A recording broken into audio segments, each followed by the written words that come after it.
Majelis Komisioner masuki ruang sidang, hadirin dapat berdiri.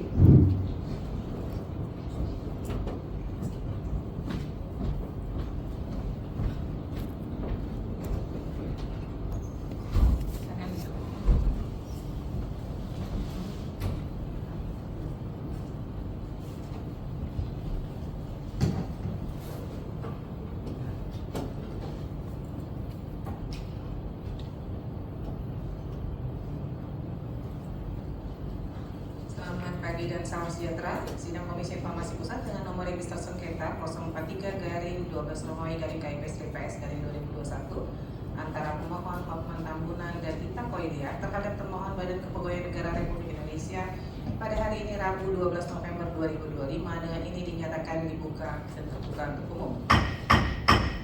Anita, pada pihak hadir semua? Hadir Ketua. Silakan menempati tempat yang sudah disediakan.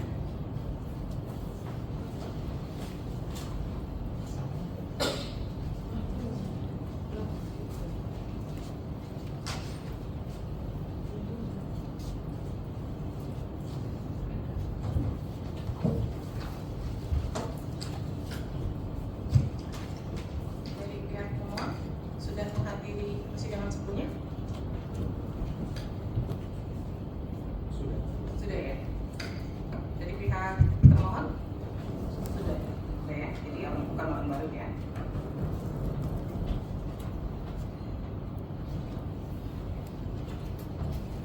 Dari pihak termohon belum ada surat kuasanya ya? Masih di jalan ya? Masih berapa lama ya? Yang satu udah sampai izin majelis, yang satu mungkin 15 menit lagi. Baik, kita lanjut saja ya karena sudah lewat 25 menit ya. Kalau sidang pagi molor nanti ke belakangnya juga akan mundur, kita masih ada sidang-sidang selanjutnya. Nah, ini kan yang diminta uji konsekuensi ya, sudah dibawa juga belum? Ada?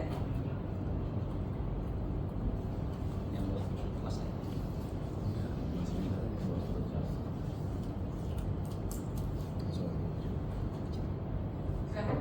Dari pihak termohon, silakan. Dari sini aja Pak. Situ.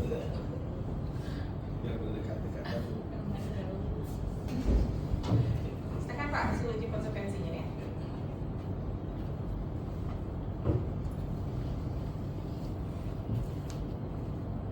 Nah, ada yang di print ya? Izin bagus yang di print semuanya di bawah kuasa yang satu yang masih bisa datang ya. Bisa.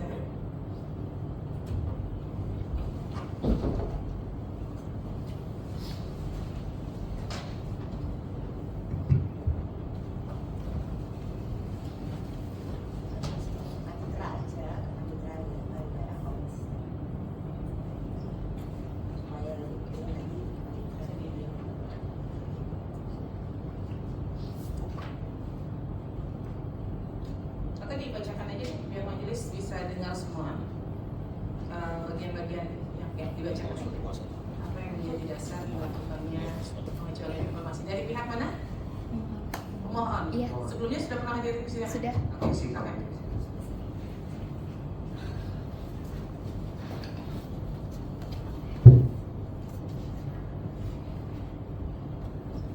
Baik, silakan Pak dibacakan bagian-bagiannya.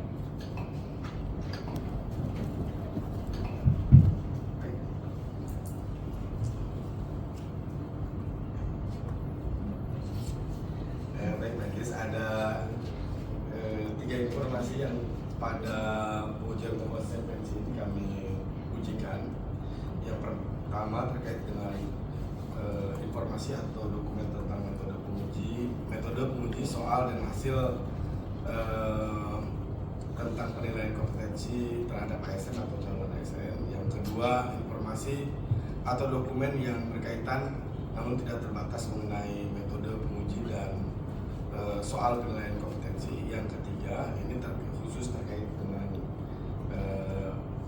informasi atau dokumentasi yang berkaitan dengan pengalihan status pegawai KPK menjadi ASN.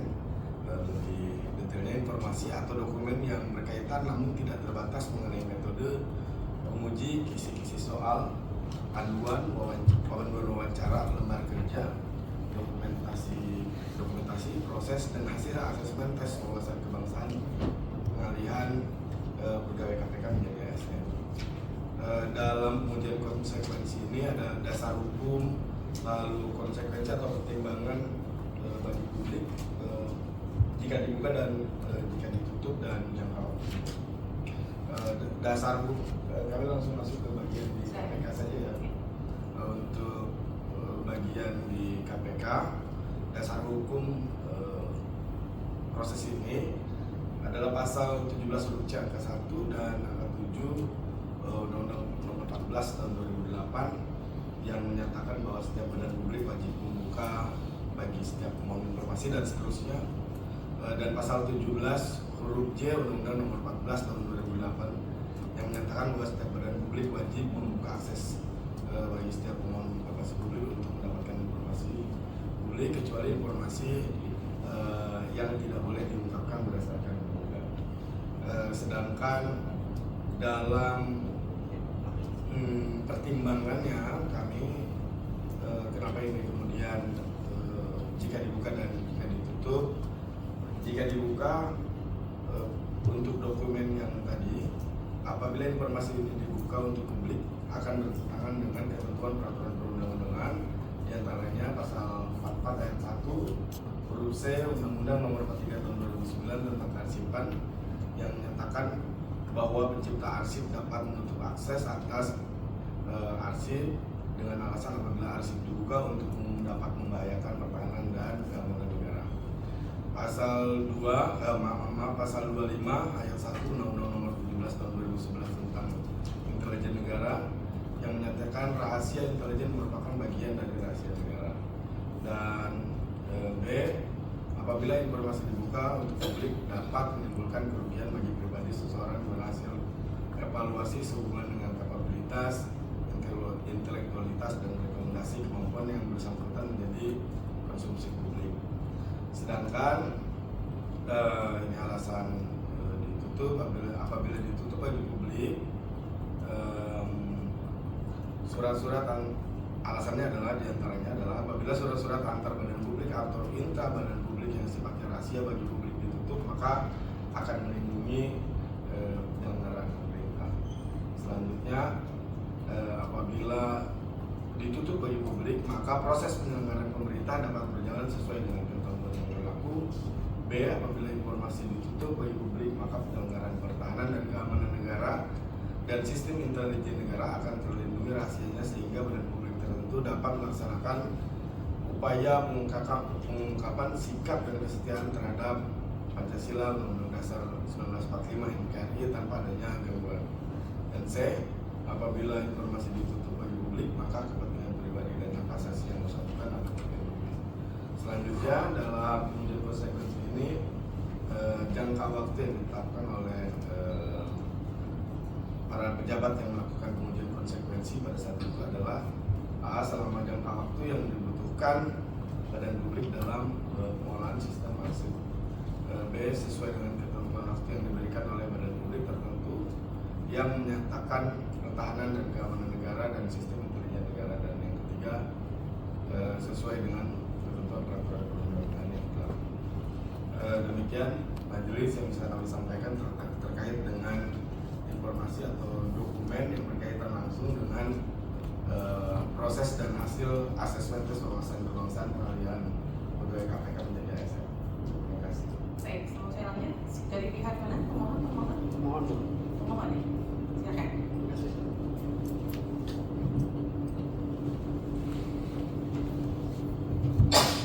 Baik, saya nggak pegang dokumennya, jadi saya belum bisa mendalami secara lebih lanjut. Cuman tadi saya mendengarkan bahwa salah satu yang menjadi pertimbangan adalah dapat membahayakan pertahanan dan keamanan negara. Bisa dijelaskan nggak ya? Ini seleksi ASN ya Pak ya? ASN ya? Pak, seleksi ASN apa sih Pak? Hanya sebatas seleksi ASN kemudian dapat membahayakan pertahanan dan keamanan negara yang menjadi pertimbangan? Ya, kita sama-sama pahami majelis pada saat itu bahwa yang menjadi pertimbangan kami adalah bahwa proses di KPK itu tugas dan fungsi yang cukup besar dalam proses penegakan hukum di Indonesia, dan ini berkaitan langsung dengan proses atau keamanan dan pertahanan dan keamanan negara.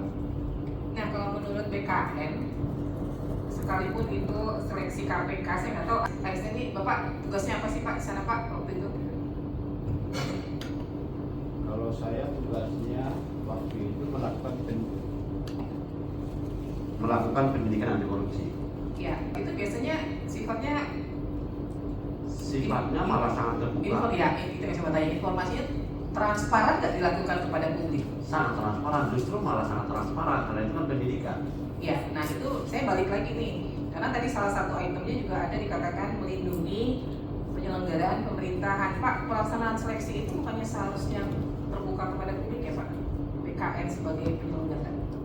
Ya, kalau dalam pelaksanaan tes CPNS kami melakukan transformasi digital dan keterbukaan informasi yang berkaitan dengan seleksi ASN.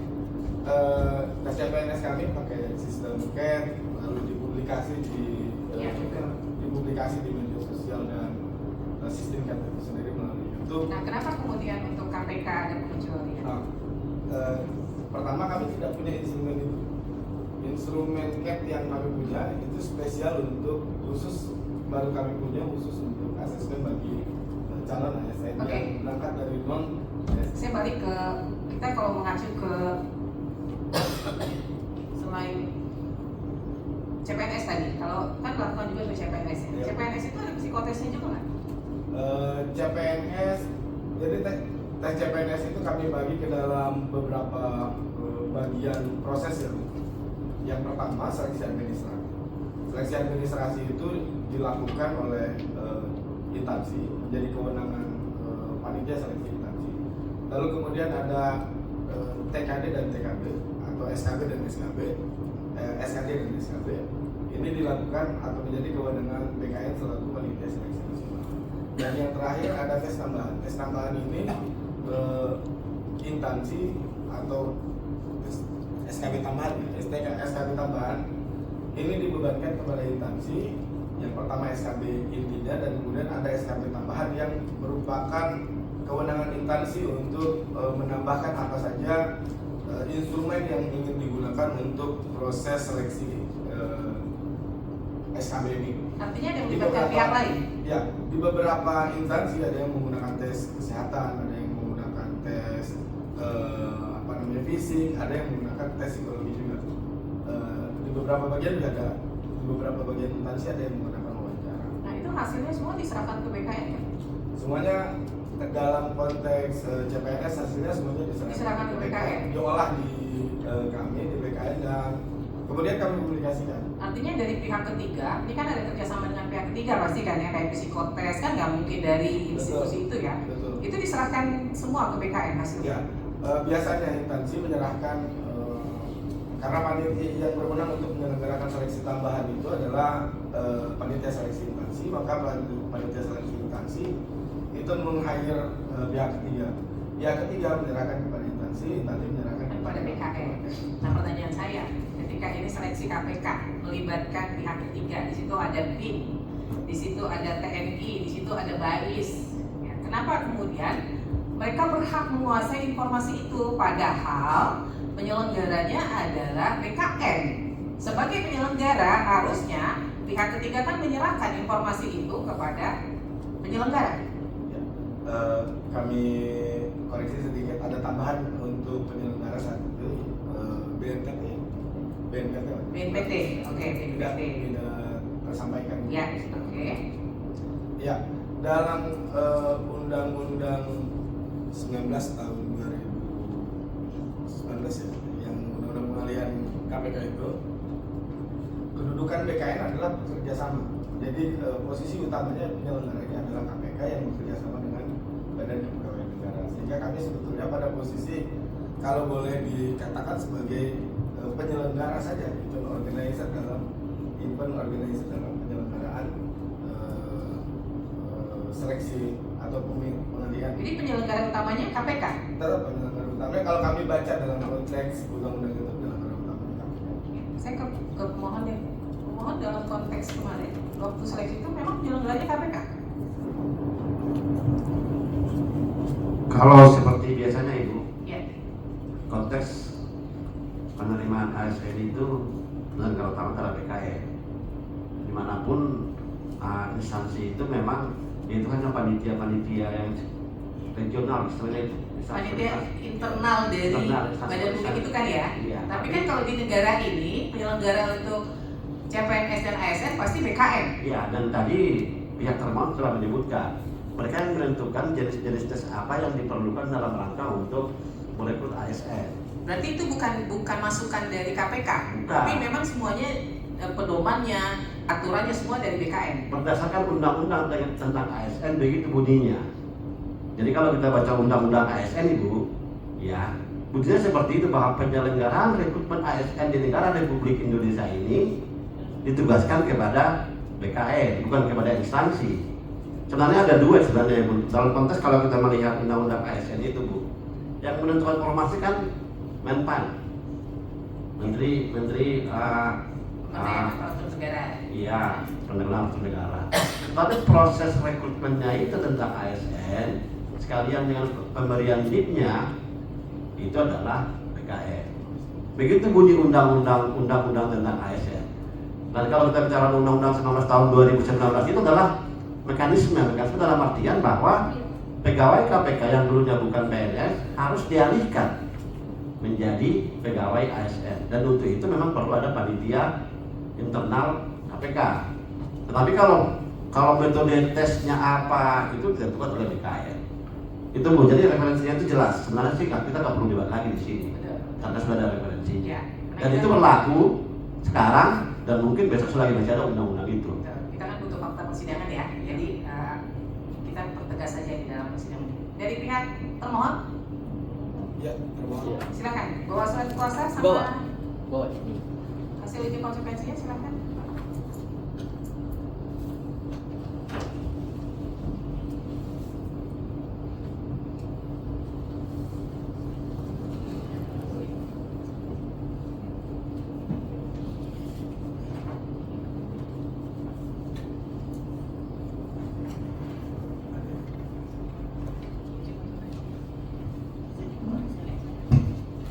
Pada termohon,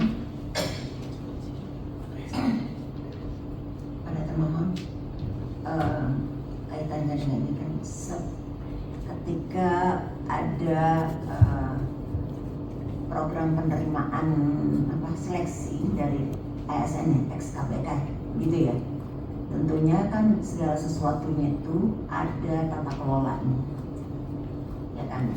Tata kelola kriteria, standarisasi pelaksanaan, ya, yang kemudian diketahui oleh semua pihak terkait, termasuk itu penyelenggara, termasuk itu yang seleksi. Nah itu mungkin perlu dijelaskan poin-poinnya sehingga tidak sekedar penuangan kaitannya uji konsekuensi. Jadi yang kembali lagi kan sebelum segala sesuatu yang namanya panitia seleksi, yang namanya penyelenggara itu kan pasti ada keputusan hal-hal apa yang memang akan disepakati, termasuk poin-poin mana, sehingga nanti bisa dibandingkan apakah itu memang masuk dalam uji konsekuensi, apakah itu memang bisa. Jadi ada nggak prosedur tata kelola khusus untuk ini? Kalau ada, mungkin nanti kalau bisa dikirimkan dulu, nanti dikirimkan ke email kepada panitia sambil berjalan sidang ini kita lihat. Jadi katanya yang di print ada mana yang di print ada belum?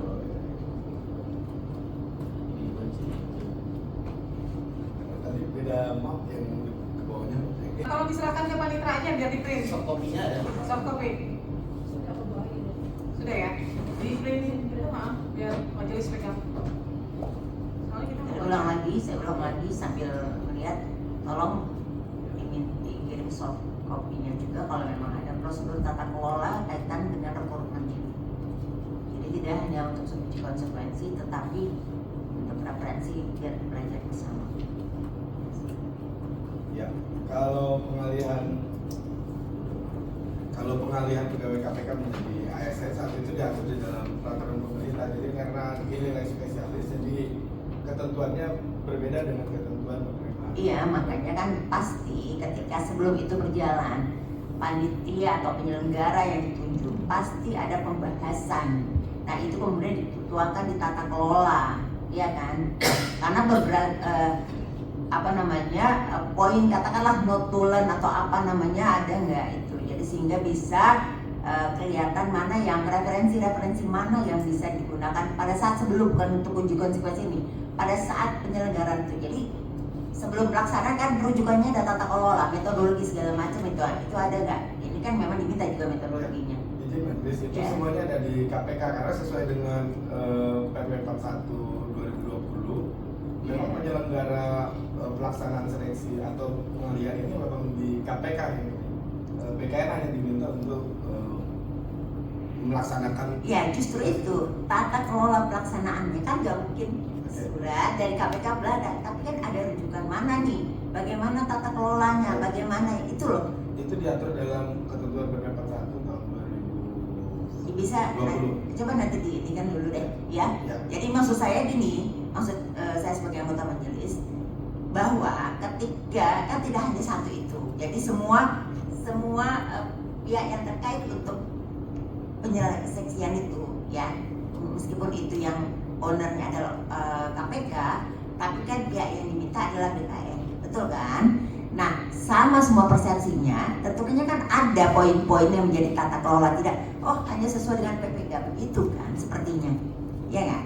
Karena tata kelola dalam hal perintah atau permintaan dari KPK untuk penyelenggaraan ini, seperti apa teknisnya, petunjuk teknisnya, referensinya, itu ada. Ya. Yang mulia. Ya. Jadi tambahkan juga selain PP 41 tahun 2020 terkait tata cara pengalihan pegawai KPK menjadi ASN ini diatur di peraturan KPK nomor 1 tahun 2021 tentang tata cara pengalihan pegawai KPK menjadi ASN. Oke, saya ulangi lagi, yang saya minta maksudnya petunjuk teknis tata kelola. Tata kelola yang digunakan BKN. Jadi enggak gambarannya ini poin-poin, ini kaitannya dengan KPK, ini kaitannya penuangannya notulen atau apa gitu. Jadi biar seragam semuanya dalam pelaksanaannya. Kan nggak mungkin kalau BKN dalam hal itu kita ini berdasarkan PPO, penuangan penetapan itu yang mana digunakan referensinya, itu ada nggak petunjuk teknis di BKN? Kalau kami kemarin sudah koordinasi terkait proses TWK ini, kita juga udah buat kronologisnya.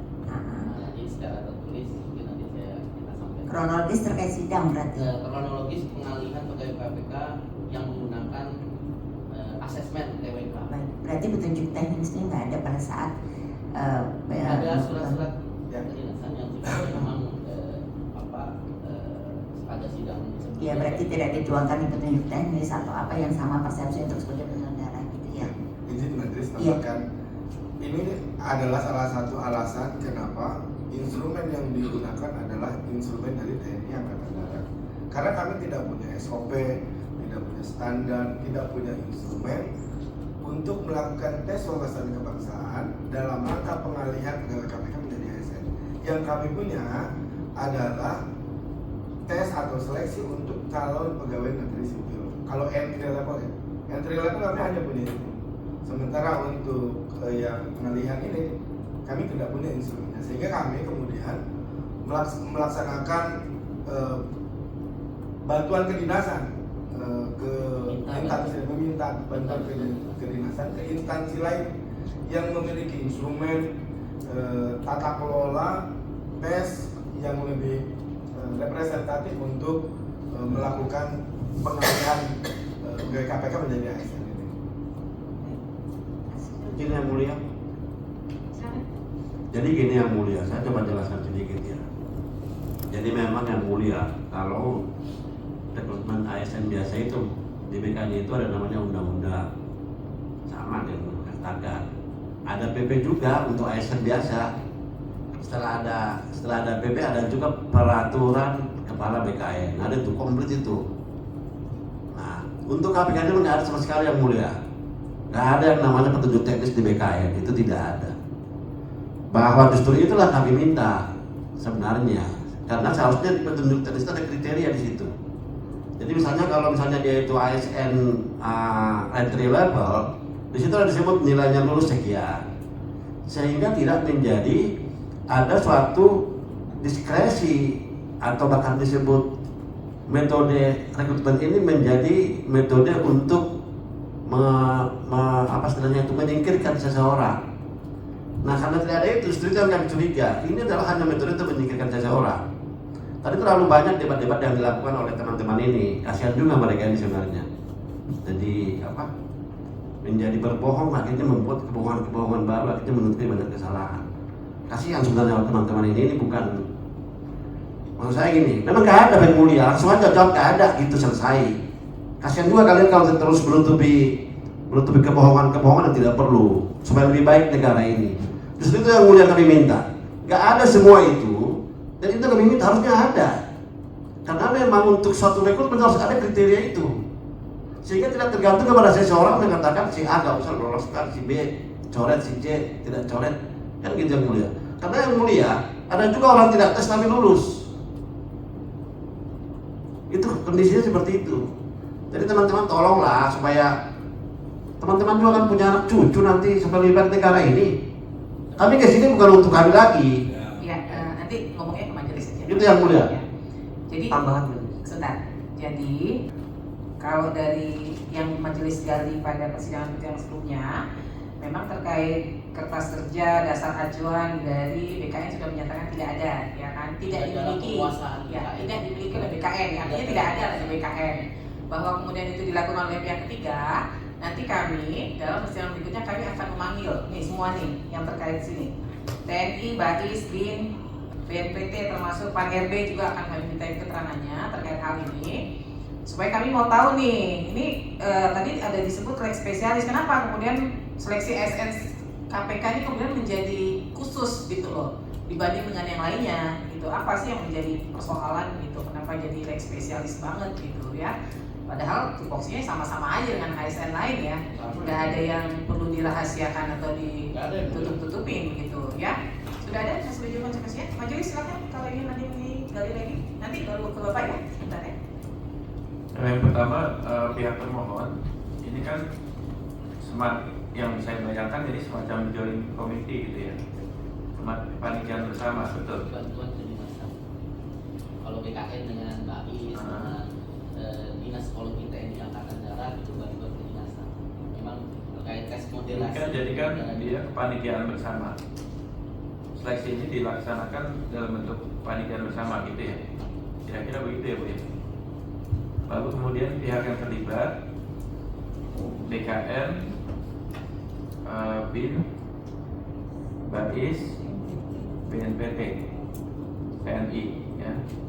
Ini hostnya siapa? Hostnya tuh kayak koordinator dari joint committee itu siapa? KPK juga terlibat di situ. Iya. Dalam seleksi. Bapak kalau berkenan deketin Pak ininya mic-nya. Jadi terekam respon-responnya. Nah terus ini kan saya lagi coba memahami ya strukturnya. Nah kalau yang namanya joint committee tadi Ibu anggota majelis juga sudah menanyakan, pasti kan ada yang namanya distribusi tugas.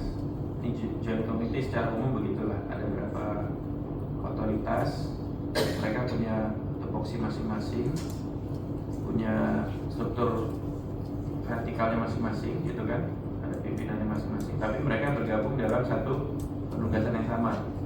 Maka kemudian ketika otoritas yang berbeda ini bergabung, mereka harus mengatur satu distribusi tugas yang baru kan gitu kira-kira. Nah ini pedoman itunya mana? Ada nggak pedoman siapa misalnya di joint committee ini sebagai koordinator, terus BIN mengambil tugas sebagai apa, pola koordinasi dengan pihak-pihak yang lain seperti apa, itu ada nggak?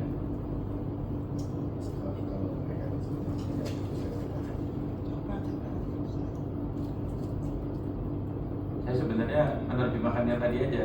Jadi kita minta pedoman soal pelaksanaan kepanitiaan bersamanya. Kalau ketentuan Itu udah hidup belum Pak? Oh.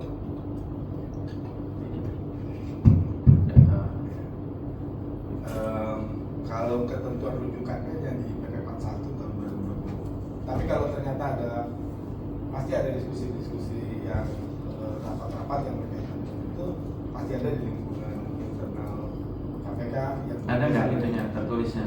Kalau di kami sampai saat ini belum ada. Pembagian tugasnya belum ada. Kalau surat keputusan atau semacam SK gitu ya, SK penunjukan pihak-pihak di kepanitiaan bersamanya ada?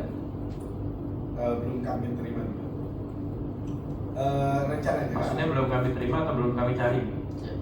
Jadi izin yang mulia sebenarnya kami sudah menyampaikan ke pimpinan ada satu yang memang dalam agenda persidangan perkara lainnya terkait sengketa yang sama ini itu ada pernah yang memberikan keterangan yang Bu Kristi. Nah itu kita memang sudah meminta mengajukan surat kepada kampus Penkom untuk berkenan hadir menjelaskan. Bu Christine itu siapa? Bu Christine ini ya asesor yang bertugas di BKN. Nah pada saat proses ini beliau yang sering komunikasi, hadir, rapat. Iya, kan maksudnya kaitan sama pertanyaan saya apa? Kan saya mintanya tuh SK kepanitiaan bersamanya. Kalau Ada nggak? terkait SK kepanitiaan bersama kan kemarin terkait ini kan memang ada di KPK ya. SK Ya, ada nggak? Jadi kan gini nih ya, kita ini lembaga negara kan terpisah masing-masing tupoksinya ya kan, tugasnya masing-masing itu terpisah. Dia tidak bisa melakukan operasi bersama, kayak kita sesama teman gitu loh, nggak bisa. Yuk kita main bareng yuk, nggak bisa kayak gitu. Main yuk, main nggak bisa. Ini lembaga negara, kami juga begitu. Jadi kan kita sama-sama ngerti nih logika umumnya. Terus tiba-tiba sekarang melaksanakan satu tugas yang punya impact secara kenegaraan juga. Ini kan harus ada SK-nya. SK kepanitiaan bersamanya ada nggak? Tapi ngerti kan logikanya ya? Iya, ngerti. Ini nggak bisa nih lembaga negara Ya, main-main semacam SK tim kan. ya apapun lah. Bapak datang ke sini kan juga kalau nggak ada SK nggak mungkin. Ya kan? Semua begitulah kita. Nah saya mau minta Penugasan ya maksudnya Bu ya. ya apapun SK lah, tim ya. apapun lah, ya apapun jangan main di nomenklatur deh. Intinya ini kan terselenggara atas kerjasama banyak lembaga. Itu joint komitenya dasar legalnya apa gitu? Kita mau legal standingnya ada nggak?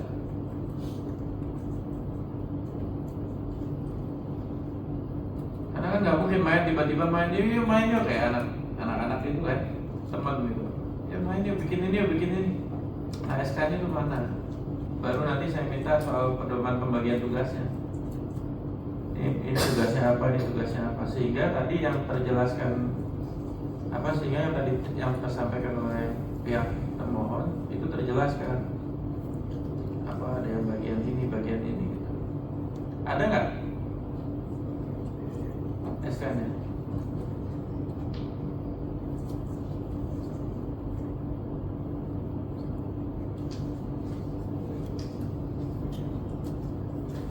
Apapun siapapun yang memberikan, tapi kalau BKN bagian dari joint committee itu, komite bersama, pasti kan dikasih. Ada Ada. kebetulan nanti itu ada unit khusus di BKN Puspenkom ya. Nanti coba kita koordinasi lagi gitu ya. Ya ada atau enggak saya tanya. Ya kami belum bisa menjawab sekarang Oh. ada atau tidak adanya karena kan kami kuasa hukum dari Biro Hukum kan. Bapak mau jawab? Ya enggak, maksud saya sampai hal semendasar ini saja ibu bapak nggak tahu gitu loh. Ini masalah sih. Ini legal standing soalnya. Oke, baik, Majelis, boleh saya tambahkan? Sebetulnya Siapa lagi? Siapa?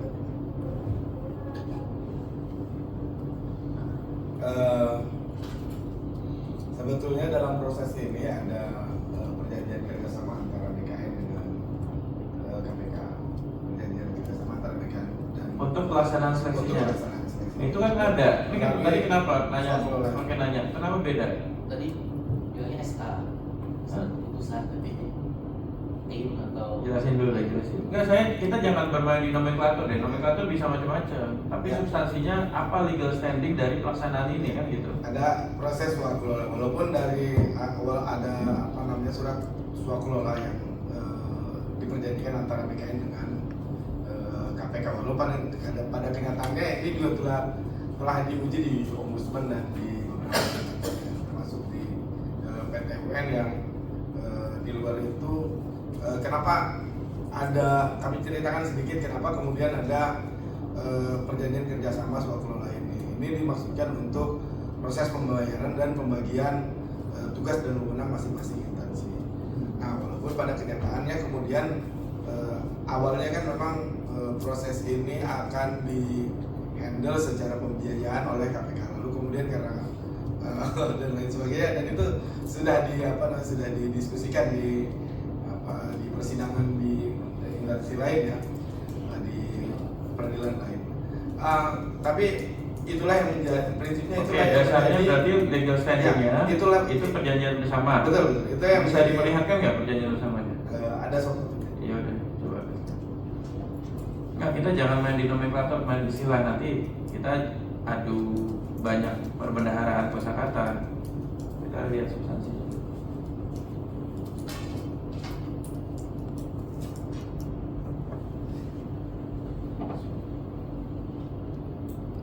Kalau ini dokumen terbuka atau dikecualikan posisinya?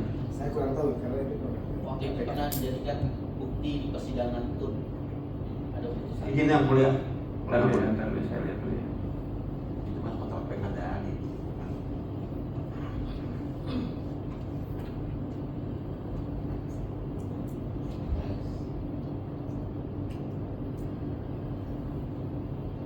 Itu kan kontrak perjanjian kerjasama dengan pihak ketiga ya.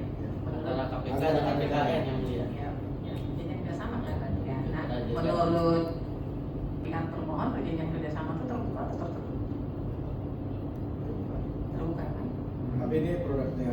Saya nggak mau tahu produk, saya nanya substansinya ini menurut Ya, kalau menurut termohon terbuka atau tertutup? Terbuka ya. Udah titik sampai di situ. Ya sebenarnya saya tadi ngetes aja, nanya ini terbuka apa?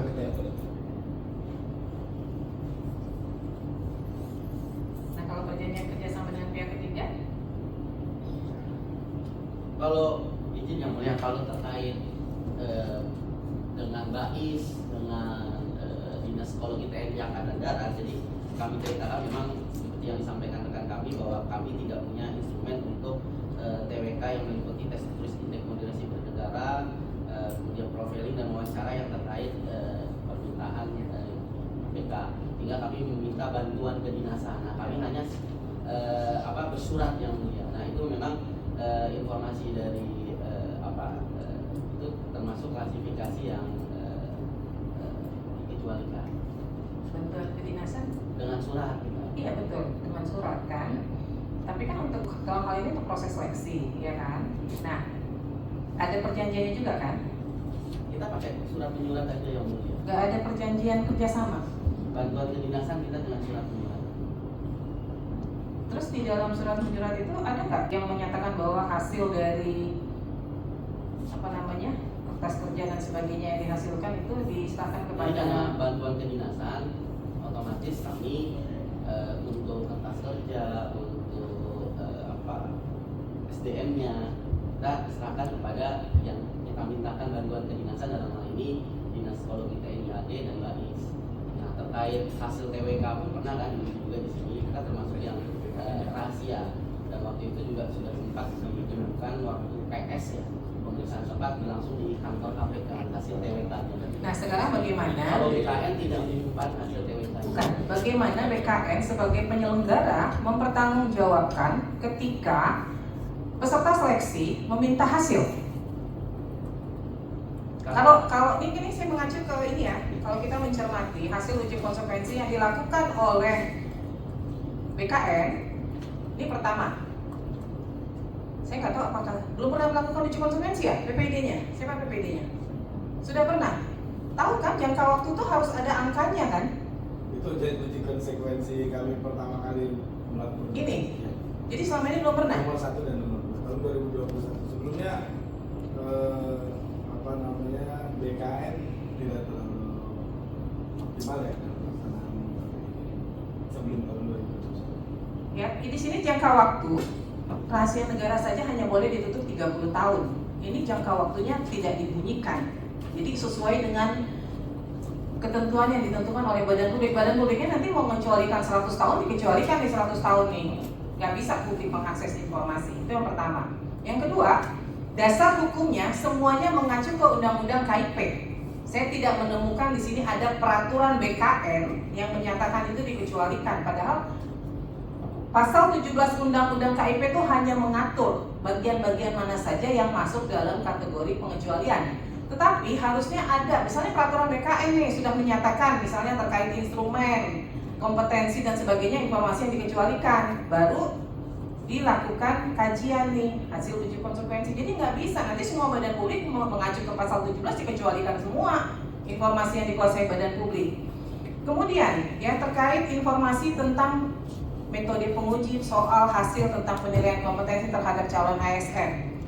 Di sini poinnya dapat mengungkapkan rahasia pribadi dan hasil-hasil.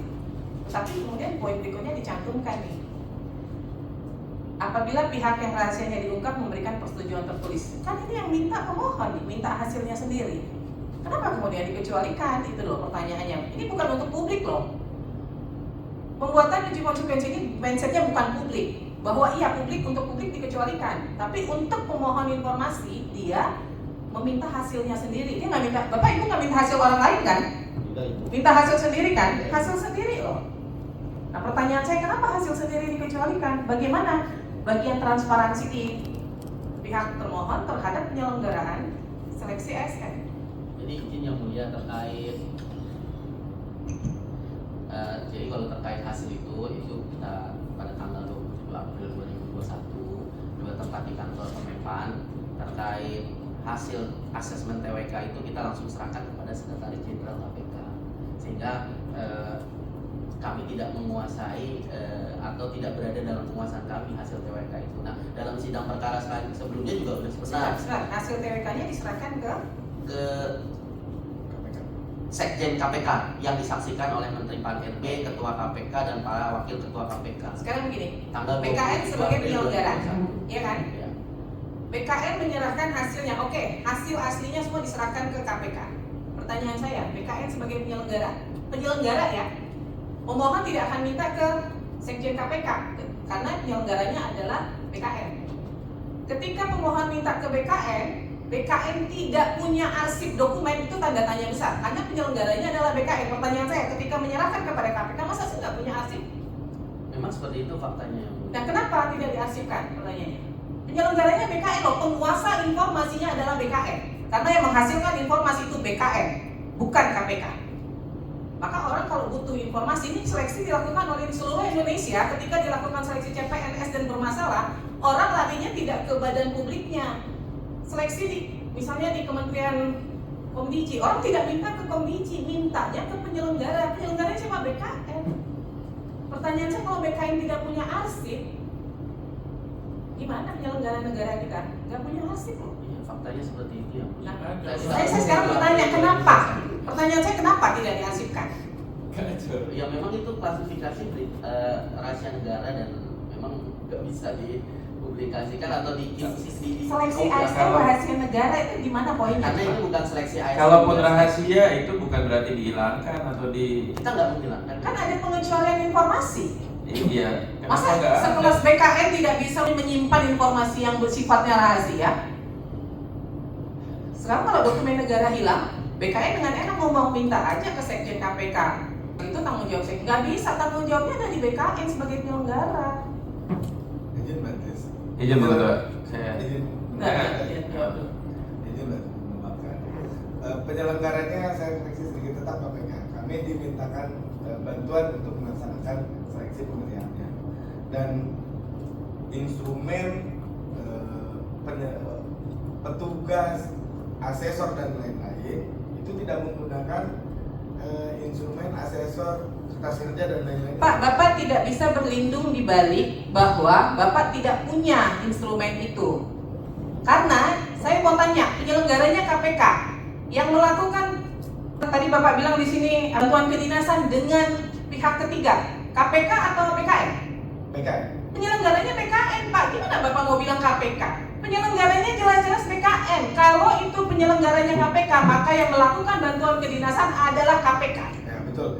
Cuman kami juga dalam penyelenggaraan seleksi ini kemudian juga ada instrumen ketentuan lain yang menjadi PKN yang melakukan. Ya, betul. Ya, Betul. Pak. Jadi konteksnya kita jangan mengaburkan pandangan masyarakat awam, pun termasuk kami majelis. Penyelenggara dari pelaksanaan terhadap seleksi ASN di KPK adalah BKN. Di Indonesia ini untuk CPNS dan ASN adalah BKN. Bapak nggak bisa bilang ini seleksi Komdiji itu permintaan Komdiji, betul, dia minta berapa banyak kebutuhannya, tapi bukan dia penyelenggaranya. Penyelenggaranya adalah BKN, Pak. Jadi Bapak nggak bisa bilang KPK. Bahwa di KPK ada kepanitiaan, iya, tapi penyelenggaranya itu adalah BKN. Metode melakukan kerjasama dengan pihak ketiga ini kan karena pihak ketiganya banyak nih, itu kan semuanya BKN, bukan KPK. Kecuali KPK, maka saya akan nuntutnya KPK. Anda keluarkan tuh informasinya, orang semuanya produknya dari BKN gitu. Nah, itu yang kemudian saya pertegas di sini, bagaimana kemudian ada bantuan kedinasan dengan pihak ketiga, tapi kemudian BKN tidak punya dokumennya. Nah, sebelum lanjut Pak, saya mau tanya, ini yang ada di BKN nih, di catatan saya, hasil asesmen TWK atas nama pemohon, terbuka atau tertutup? Maaf izin yang mulia, kami koreksi sedikit ya. Yang itu yang ada di kami adalah daftar nominatif peserta. Hasilnya pada saat itu diserahkan ke sekjen langsung di tanggal 20. Pak, nanti kita putar rekaman sidang sebelumnya ya, karena di catatan saya Pak. Ya. Di catatan saya ada, Ya. dinyatakan ada. Pada kesempatan ini saya Diralat. diralat. Nah, saya perlu mempertanyakan tuh kenapa tiba-tiba di sidang ini diralat ya. Tapi intinya di sidang sebelumnya saya mempertanyakan satu persatu ini, saya selalu mencatat Pak supaya saya tidak salah. Nah, pertanyaan saya itu terbuka atau tertutup? Mau bentuknya apapun, terbuka atau tertutup? Karena kami sudah saya nyatakan diralat dan itu tidak kami kuasai, maka informasi ini ada di dalam. Tadi Bapak bilang ada, cuman bentuknya dalam bentuk apa? Kalau Daftar daftar Daftar nominatif nominatif. Terbuka ada. atau tertutup? Nah, nih memang Terbuka tertutup. ada persoalan mendasar di BKN kayaknya ya. Jadi kualifikasi informasi juga nggak ngerti. Nah, iya, betul. Dasar acuan penentuan dan penunjukan asesor atau pewawancara. Itu kewenangan dari BAIS dan Dinas Psikologi TNI AD yang mulia. Karena kan kita Itu tidak dibilang ada Pak. Ini saya catat loh Pak, yang tidak ada, ini ada 8 permohonan informasi. Yang tidak ada adalah kertas kerja penilaian lengkap, dasar atau acuan penentuan unsur-unsur yang diukur, dasar atau acuan penentuan kriteria memenuhi syarat atau tidak memenuhi syarat, dan yang terakhir adalah berita acara penentuan kelulusan. Ini terkait dasar atau acuan, waktu itu dibilang ada. Sertifikat asesor sebagai asesor ASN ada. Ada, tapi di sana di penyelenggara. Kalau di kami apa? Pak, Bapak, saya ini kan yang di sidang nih Bapak ya termohon ya. Kok Bapak bisa mengatakan ada di itu kan yang ada dalam penguasaan Bapak yang harusnya Bapak bilang ada. Masa di penguasaan badan publik lain Bapak yang mengakui ada? Enggak, kan pada saat itu ditanya ada atau tidak. Nah sekarang Bapak kalau saya tanya, Bapak bilang ada loh waktu itu di sidang sebelumnya, itu fakta persidangan. Bapak bisa buktikan nggak? Memang ada tuh, dia memang punya sertifikat asesornya. Bapak bisa buktikan nggak sekarang? Oh, tidak. Nggak bisa kan? Kenapa Bapak bilang ada? Bicara umumnya aja, kalau asesor kan harus ada. Belum tentu Pak, belum tentu kan Bapak nggak tahu, Bapak lihat nggak? Itu kaidah umum aja Nggak kalau dia bisa asesor, Pak, kalau dia Bapak, sebagai asesor. Pak ini persidangan, Ya, apa kalau yang dia Bapak asesor. sampaikan adalah fakta persidangan. Kalau Bapak tidak tahu, harusnya Bapak bilang tidak tahu. Itu ada dalam penguasaan badan publik lain. Sekarang Bapak tidak tahu, tidak pernah tahu. Waktu seleksi Bapak ditunjukkan nggak sebagai penyelenggara? Memang ini asesor ini punya izin, punya sertifikat? Enggak kan? Enggak kan? Jadi Bapak nggak bisa mengklaim Bapak tahu ya dan yakin, karena toh Bapak juga tidak melihat. Apalagi Bapak bilang tadi dikuasai oleh badan publik lain, gitu ya. Jadi hati-hati Pak, karena ini direkam dan apa yang Bapak sampaikan fakta persidangan. Kalau enggak. Kalau memang tidak dalam penguasaan, jangan sampai tidak dalam penguasaan Bapak bilang ada, tapi di badan hukum lain nggak bisa Bapak mengklaim, ya kan? Ya mohon maaf yang mulia. Ya. Ya, saya mohon maaf, saya ingat saya hanya menyatakan di poin nomor 1 itu kami kuasai nominatifnya. Tapi untuk selebihnya, mohon maaf kalau saya keliru saat itu. Selebihnya kami tidak kuasai. Karena kalau Bapak bilang nominatifnya saya pasti catat Pak, tapi saya nggak mencatat itu, jadi berarti Bapak cuma menyebut ada. Silakan pemohon tadi ada yang ingin disampaikan, silakan. Iya majelis. Sebenarnya kami ingin mengajukan dokumen baru ya, dokumen terkait Anissa Ombudsman dan juga Komnas HAM. Ya, Mungkin itu ada- majelis minta kan ya? Iya. Ya, boleh disampaikan nanti ke majelis. Ada lagi yang disampaikan? Majelis. Mungkin saya jelaskan pokok-pokoknya aja. Ya, boleh silakan. Boleh. Jadi terkait penyelidikan Komnas HAM, saya bacakan pada pokoknya saja, di mana setidaknya Komnas HAM mendapat 11 bentuk pelanggaran HAM, di mana dalam konteks persidangan hari ini adalah hak atas informasi majelis. Di mana menurut Komnas HAM, proses penyelenggaraan hingga hasil asesmen TWK tidak transparan dan tidak terbuka dan tidak informatif soal metode, ukuran, konsekuensi hingga pengumuman hasil PMS dan MS, dan merupakan bentuk pelanggaran terhadap hak atas informasi yang dijamin dalam pasal 14 Undang-Undang Informasi Publik. Kemudian dalam rekomendasinya Komnas HAM juga, saya bacakan pada pokoknya dalam konteks persidangan hari ini adalah harus melakukan evaluasi menyeluruh terhadap proses penyelenggaraan asesmen tes wawasan kebangsaan TWK terhadap pegawai KPK. Kemudian melakukan upaya pembinaan terhadap seluruh pejabat, kementerian dan lembaga yang terlibat dalam proses penyelenggaraan asesmen TWK termasuk BKN dalam hal ini, dan menjalankan kewenangannya untuk tetap patuh pada ketentuan perundang-undangan yang berlaku serta memegang teguh prinsip-prinsip profesionalitas, transparansi, akuntabilitas serta memenuhi asas keadilan. Itu dari Komnas HAM pokoknya. Kemudian terkait Ombudsman, rekomendasinya adalah pada intinya di poin C huruf 2 dan 3, di mana KPK selaku terlapor tidak transparan dan akuntabel dalam penentuan asesmen TWK serta tidak memiliki parameter yang jelas dalam menentukan pegawai KPK yang tidak lulus PMS untuk mengikuti pendidikan dan atau tidak mengikuti pendidikan. Kemudian khusus untuk BKN, Ombudsman menyatakan bahwa belum memiliki instrumen sendiri dalam melakukan asesmen TWK dan menggunakan instrumen yang belum memadai dan oleh KPK digunakan sebagai persyaratan dalam pengalihan pegawai KPK untuk mengukur kesetiaan dan ketaatan seorang pada Pancasila. Nah, mungkin boleh saya putar ulang sedikit majelis. Jadi BKN ini setelah dipanggil oleh Komnas HAM, kemudian dipanggil untuk diminta keterangan oleh Ombudsman, memang seperti ini terus majelis, berbelit-belit. Kalau bahasa saya dibuang badan terus, buang badan ya, mereka buang badan ke A, ke B.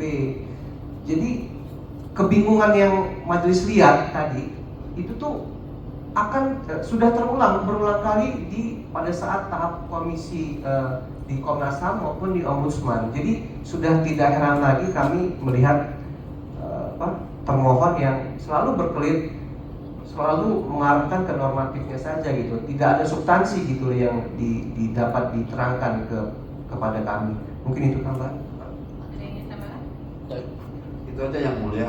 Kita kan mengacu kepada undang-undang sini. Kenapa harus ada BKN? Karena undang-undang mengatakan mereka harus ikut. Undang-undang mengatakan seperti itu karena berhubungan dengan ASN. Itu adalah kewenangan BKN. Nah, kalau misalnya BKN seperti yang dibilang oleh teman saya waiving terus, itu sepertinya undang-undang ini mereka ini menegasikan kewajiban mereka sesuai dengan undang-undang. Itu yang perlu kami tekankan yang mulia. Karena selalu waiving terus kepada pihak-pihak lain yang notabene itu adalah kewajiban mereka. Itu yang menurut kami sangat tidak tidak benar gitu ya. Ya kalaupun memang mohon izin yang mulia, memang mereka dapat kuasa, tapi sebenarnya kan mereka ini bukan pemain-pemain utama di sini. Kenapa WiFi, kenapa segala macam, gitu ya. Itu yang mulia, yang kami tambahkan. Terima kasih. Terima kasih. Jadi spasinya Ya. Ini biar nggak berulang ya. Saya tanya sekali lagi. Dalam penyelenggaraan seleksi ini, BKN tidak punya petunjuk teknis. Benar atau tidak? Yang menerjemahkan seluruh peraturan sebagai referensi dan pelaksananya. Jawab aja iya atau tidak. Jangan berulang, jangan pakai berbelit. Ada atau tidak? Karena nanti statement yang minggu lalu bisa dikoreksi. Ada atau tidak? Jadi ini menjadi dasar bahwa penyelenggarannya bisa tidak standar, bahwa dimungkinkan, ya kan? Tidak ada indikatornya, dimungkinkan segala macam. Ada atau tidak? Jadi kalau kami jawab, Jangan ada atau tidak, itu aja. Iya. Karena nanti kalau pakai kami penjelasan, mengacu kepada PP dan peraturan KPK. enggak, jawab aja. Tidak ada atau ada. Petunjuk teknis dalam pelaksanaan yang namanya PKB dituangkan, ada atau tidak, itu aja. Petunjuk karena segala sesuatu idealnya yang namanya lembaga negara, yang badan publik, harusnya ketika ada bantuan jasa semua dituangkan dalam petunjuk teknis, sehingga seluruh insan internal melaksanakannya ikut sama pemahamannya. Jadi tidak ini pakai ini, tidak pakai itu. Ada atau tidak petunjuk teknis yang menjadi standar referensi pelaksanaan di BKN? Terkait indeks moderasi ini itu ada di BAIS sama di Enggak Dinas usah Sosial. berbelit. Di BKN tidak ada Oh, ya. Itu tidak hanya ada. di BAIS dan di TNI di Dinas Sosial. Tidak ada. Jadi menjadi pemahaman wajar kalau kemudian segala sesuatu hal yang dilimpahkan ke orang, ya gitu ya, Bukan orang badan. yang itu lembaga. Ya artinya begitu ya, karena tidak ada petunjuknya. Benar ya, clear ya. Dan di PKP ada dikatakan nggak klausul bahwa BKN tidak dibenarkan memiliki dokumen yang hasil penyelenggaraan.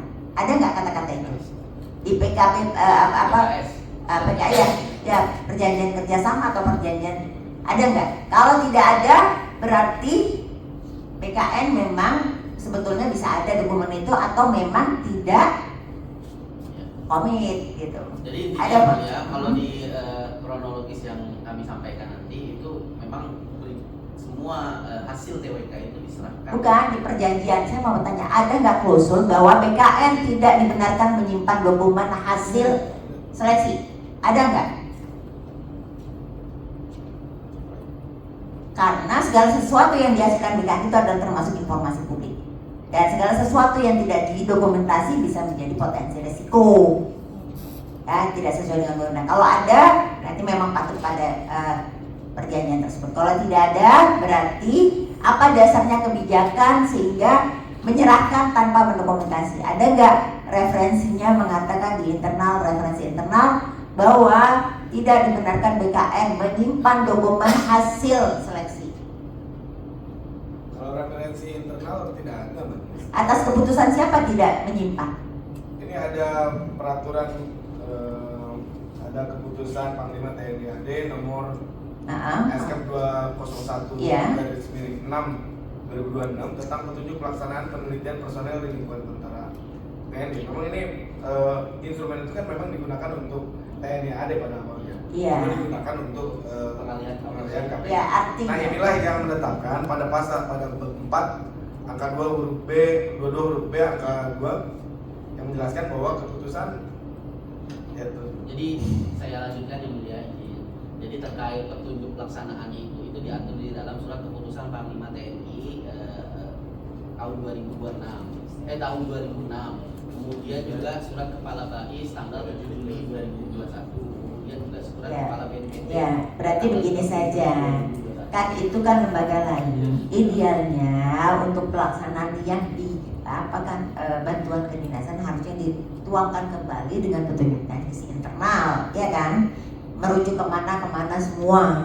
Tapi dalam hal ini ternyata tadi kan dikatakan tidak ada. Ya, karena kami tidak melakukan asesmennya, maka petunjuk teknisnya tidak dilakukan. Ya kan ada bantuan kedinasan, ada perjanjian kerjasama. Masa itu ceplok saja. Bapak hari ini ikut dalam hal penyelenggaraan, besok lusa orang lain, referensinya mana? Indikator-indikator yang digunakan sebagai referensinya. Berarti tidak ada ya. Ini fakta persidangan loh Pak. Ya bukan kami jadi. Enggak, ini fakta persidangan bahwa untuk penyelenggaraan itu internal, saya ulangi lagi biar tidak sama, internal BKN tidak memiliki petunjuk teknis terkait untuk penyelenggaraan itu. Clear ya? Internal. Ya, benar ya? Ya itulah alasan kenapa di. Iya, nggak usah dibayar. Benar tidak ada pertanyaan. Clear ya, jawab ada atau tidak ada gitu aja. Kami tidak punya instrumen. Oh iya. Kami Iya. tidak punya. Kan dari awal kami sudah jelaskan. Ya, enggak. Kami tidak punya instrumennya, kami tidak punya spesifikasi petunjuk teknisnya, kami tidak punya Baik. dasar-dasar untuk menyelenggarakan itu. Yang kami punya adalah untuk seleksi calon aparatur sipil negara dalam entry level. Iya. Kalau untuk pengalihan status dari pegawai KPK menjadi ASN, PNS. jadi PNS kami tidak punya.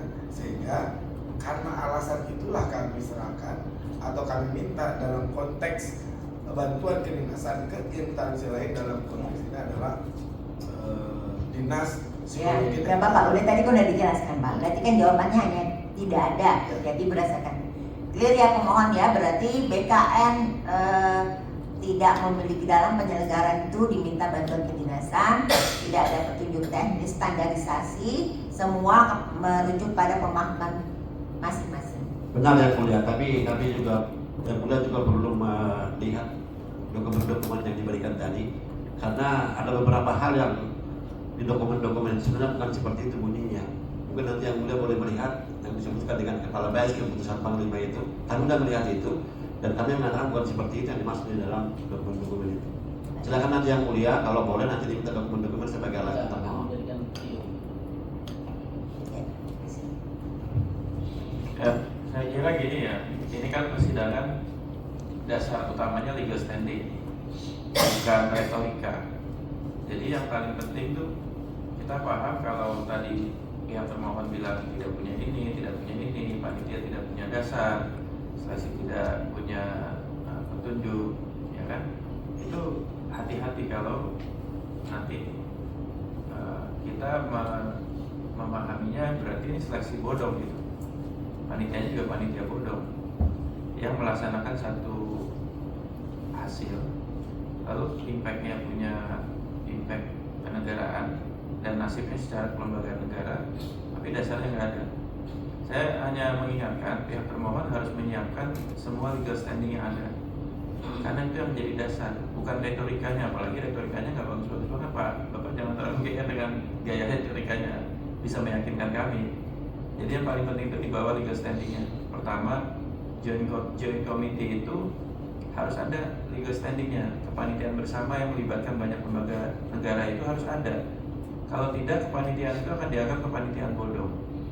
Bahwa ada beberapa pihak lembaga negara bekerja sama dari tupoksi dasarnya berangkat mengerjakan suatu hal di luar tupoksinya tanpa ada dasar legal, itu bisa jadi kepanitiaan bodong Pak.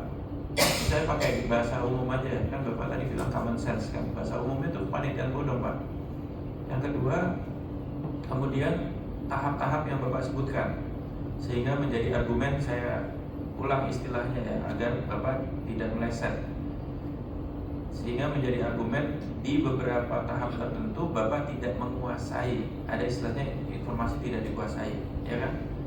Ada di beberapa tahap tertentu Bapak tidak menguasai informasinya karena di situ leadingnya di sektor yang lain atau lembaga negara yang lain. Itu tolong dibawa tahapan-tahapannya, misalnya di tahap kedua yang terlibat A, B, C, informasinya tidak dikuasai oleh BKN. Itu istilahnya jangan sama Pak, jangan ditaruh di satu tempat yang sama dengan informasi dikecualikan. Kalau dikecualikan itu Bapak menguasai informasinya tapi nggak boleh lihat, itu namanya rahasia. Tapi kalau Bapak tidak menguasai, itu informasinya nggak ada di Bapak. Jadi Bapak jangan tanggapi sekarang dulu, Bapak endapkan dulu dua istilah ini. Jadi nggak tukar-tukar, apalagi disebut dalam waktu yang bersamaan. Karena nggak mungkin tidak dikuasai terus Bapak kecualikan, nggak mungkin. Itu informasinya bukan di Bapak, bukan hak Bapak untuk mengecualikan. Makanya tadi Ketua Majelis bilang mau mengundang beberapa stakeholders terkait dalam rangkaian yang Bapak sebut mereka terlibat. Kita mau tahu sebenarnya ini ada di mana, dikuasai oleh siapa. Tapi yang Bapak kuasai boleh Bapak sebut dikecualikan. Tapi juga nggak boleh asal bilang dikecualikan tapi nggak ada uji konsekuensi. Tadi kita sudah revisi beberapa uji konsekuensinya. Coba nanti dibuat lagi yang baru.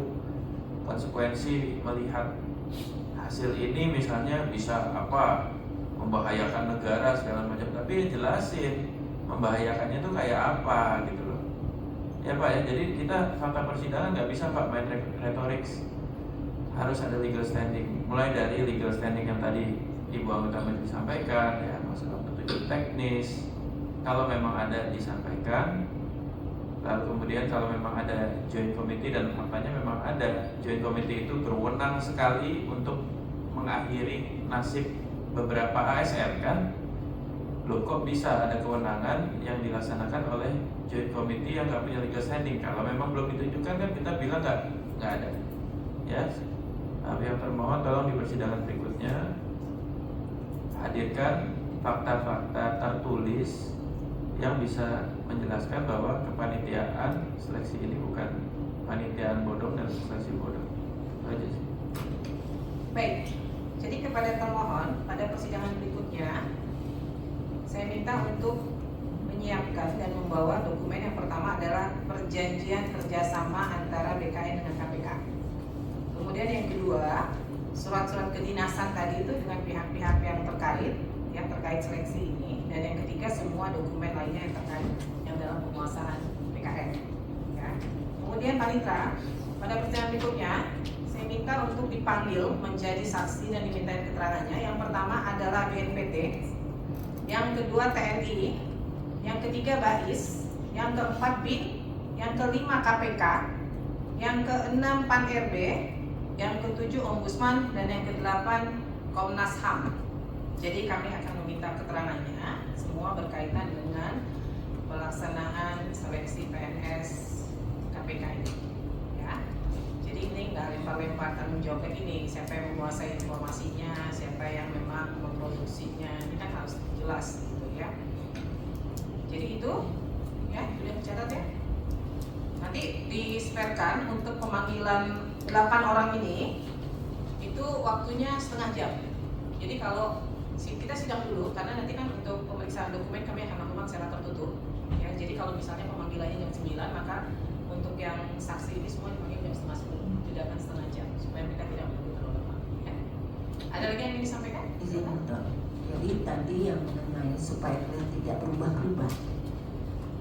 Tadi kalau yang diminta ketua adalah dokumen yang dimiliki, maka saya juga meminta sebenarnya pernyataan mengatakan bahwa BKN terkait penyelenggaraan ini memang tidak punya petunjuk teknis. Itu ya. Itu pernyataan tidak memiliki dan penyelenggaranya hanya menggunakan referensi peraturan tanpa dituangkan di petunjuk teknis atau petunjuk pelaksanaan. Ya, jadi surat pernyataan ya dari atasan PPID. Terima kasih.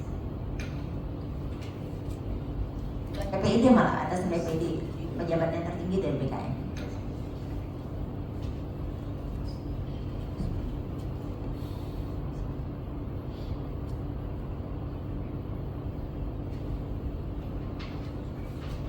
Oke ya, dari majelis cukup. Dari pemohon ada yang disampaikan lagi sekarang? Dokumennya bisa Nanti bisa disampaikan oleh wanita ya. Dari termohon ada yang disampaikan lagi?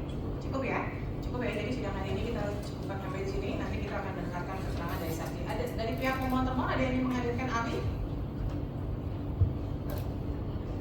Nanti kalau ada, silakan disampaikan kepada Panitra ya. Dari termohon juga jika ingin menghadirkan ahli. Nanti kita pemeriksaan sekaligus saja biar tidak terlalu sini ya. Cukup ya. Baik. Dengan demikian sidang Komisi Informasi Pusat dengan nomor register sengketa 043 dari 11 Romawi dari KPS dari 2021 antara pemohon Hotman Tambunan dan Ita Koilia terhadap termohon Badan Kepegawaian Negara Republik Indonesia pada hari ini Rabu 12 November 2025 dengan ini dinyatakan selesai. Majelis Kemusyawaratan Sidang Hadirin nomor 3